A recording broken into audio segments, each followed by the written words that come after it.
Bonjour, c'est Aymeric Caron. Bonjour Aymeric Caron, merci d'être sur France Info. Vous publiez chez Flammarion un pavé totalement dément, fou, de plus de 500 pages. Je dis que c'est fou parce que je l'ai lu, je lis les livres. Utopia 21. Bravo. Déjà, c'est pas le cas de tous les journalistes. Commencez pas, Aymeric. Déjà, avec tous ceux que vous payez dans le bouquin, il y a de quoi faire. On va commencer par une question toute bête. Vous êtes un vrai rêveur politique. D'ailleurs, c'est défini comme tel dès le départ. Vous rêvez la politique, vous rêvez le monde. Oui, d'une certaine manière, en effet, je pense que le rêve est absolument indispensable à la vie.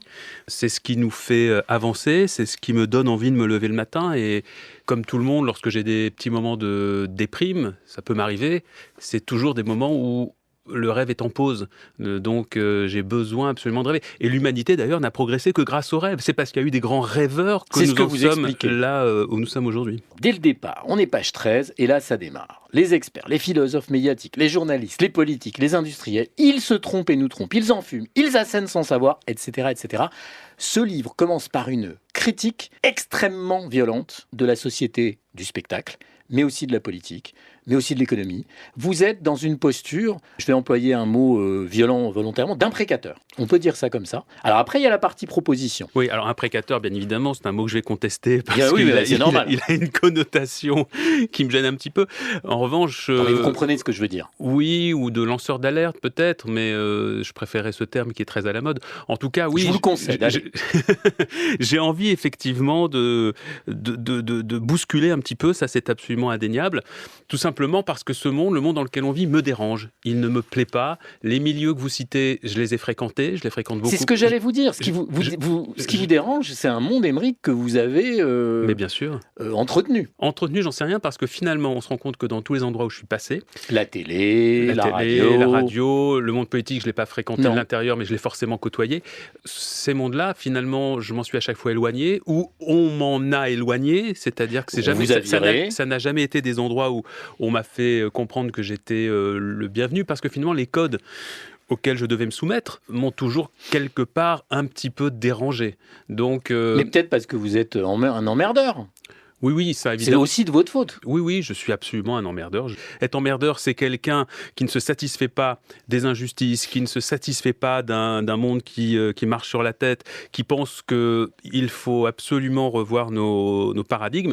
Oui, je suis content d'être un emmerdeur dans ce cas-là, mais enfin, ça, c'est des banalités. Mais ce qui est dommage, c'est que ces banalités-là, on ne peut plus en parler, alors que c'est absolument l'essentiel, à savoir qu'on est dans un monde où les injustices ne cessent de croître, une planète qu'on détruit à vitesse grand V, tellement vite que dans quelques siècles, l'étendue des dégâts sera telle qu'il sera sans doute trop tard pour changer un destin funeste qui nous attend.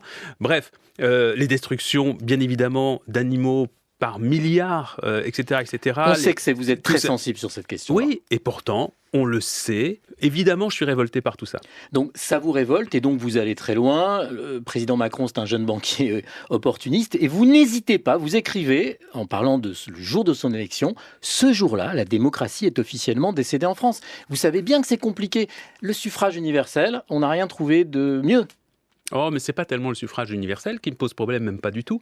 Je dis simplement que le système qui est le nôtre aujourd'hui, le scrutin majoritaire à 2 tours, l'élection présidentielle elle-même, tout ça, ce sont des choses qui sont absolument dépassées. Et j'essaie de démontrer dans le livre... avec des propositions. Oui, mais j'essaie de démontrer pourquoi, en effet, le scrutin majoritaire à 2 tours, en réalité, est assez injuste, pourquoi il ne permet pas de dégager un candidat qui ferait... non pas l'unanimité, ça n'existe pas, mais en tout cas qui ferait une espèce de consensus au moins lui permettant de mener une politique qui corresponde à ce que pourrait souhaiter une réelle majorité de Français. Je démontre pourquoi Macron n'est absolument pas un président élu par une majorité en réalité. Et effectivement, je propose d'autres systèmes qui sont à l'étude aujourd'hui par des chercheurs pour montrer qu'on peut imaginer d'autres systèmes de vote plus justes. Il veut tout changer, c'est Aymeric Caron et son livre s'appelle Utopia 21. On passe une partie de la journée avec lui.